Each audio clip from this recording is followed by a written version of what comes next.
నా పేరు రవిరెడ్డి, గ్రామం వచ్చేసి ఇబ్రహీంపట్నం, మండలం ఇబ్రహీంపట్నం, జిల్లా జగిత్యాల.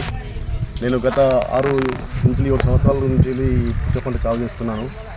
ఈ కలాస్ కంపెనీ వారి మెలోడీ ఒక సీడు ఎంపిక చేసుకున్నాను. ఇది ఒక ఎకరానికి 25 టన్నుల నుంచి 26 టన్నుల వరకు మాకు ఇక దిగుబడి వస్తుంది. ఈ మన తినడానికి కూడా స్వీట్ చాలా బాగుంటుంది.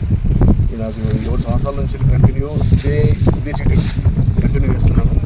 చాలా బాగా అన్ని డిసీజ్ అన్ని తట్టుకుని మంచి దిగుబడి ఇస్తుంది. చాలా ఆనందం ఉన్నది. రేట్ కూడా బాగానే ఉంది. ఈ సంవత్సరం ఒక ఎకరానికి 2-3 లక్షలుగా ఇక ఆదాయం వస్తున్నది. ఖర్చులు 1 లక్ష రూపాయలు అవుతుంది. ఇక ఆదాయానికి 2 లక్షలు ఖచ్చితంగా వస్తాయి ఒక ఎకరానికి. చాలా సంతోషిస్తుంది. కాయ కూడా పెట్టండి ఒకటి పెద్ద కాయ ఎట్లా యూనిఫామ్ సైజ్ వస్తుంది. ఈ సైజ్ వస్తుంది.